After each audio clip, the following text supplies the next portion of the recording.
All right. The fifth one, and I'm going to provide a short case study to describe this one, is the idea of protection of society. That it's important that we give punishments as a way of protecting society. So I think about this in context of the old Fox TV show 24. I'm not sure how many of you are familiar with it.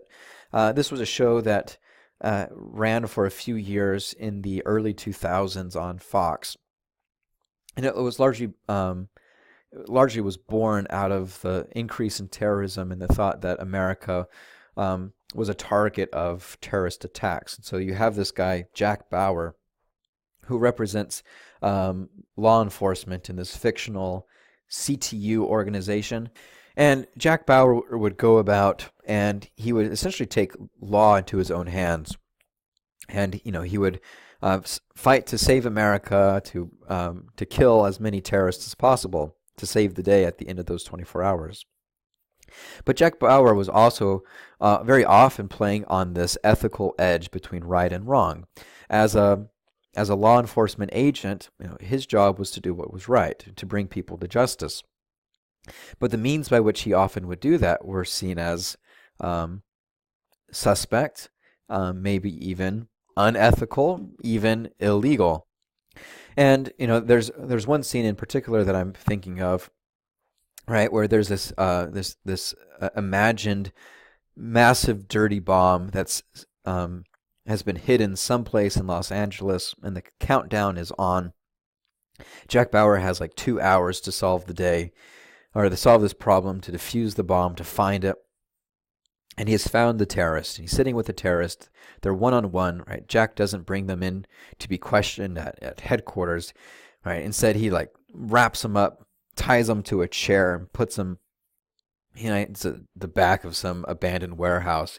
And he's standing there, and he needs the information from this guy.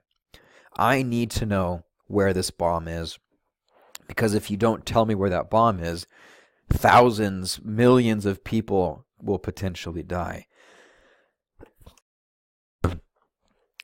And so Jack, asks nicely first, and then begins to mete out punishments.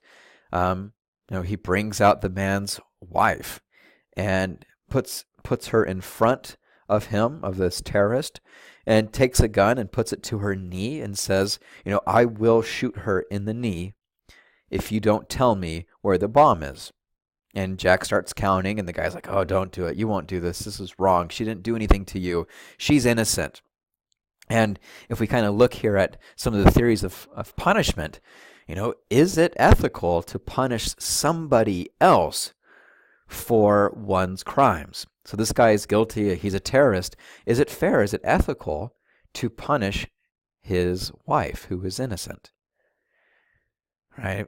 So what if Jack Bauer then also pulled out this guy's son, his 8-year-old son? You can imagine this kid.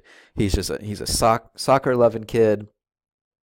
He's got bright blue eyes, and he's like, hey, everybody, here I am. And Jack Bauer grabs him and throws him into a chair and holds a gun to his leg and says, you're going to tell me where that bomb is, or I'm going to shoot your child in the leg. Now, is this ethical? Think about this. How would you argue?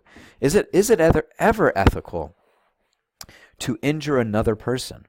Well, right? Is it ever ethical to harm another person? All right. Part of me says no. It's never okay. Right? You never hurt someone. It's not what is good.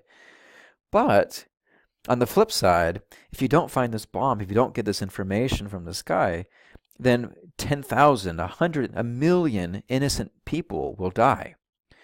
So, is a bullet to the knee of the 8-year-old son of the terrorist, is that doing the better good? Is that bringing the most happiness, or the vice versa, bringing the least amount of unhappiness to the fewest number of people? Could you make this ethical argument? How punishing another person in this case might be the right decision? especially if the person themselves isn't giving up information after threats of torture or whatnot. So it's certainly something to consider. When is that? What is that boundary? When is it acceptable or appropriate to mete out a punishment upon an innocent person?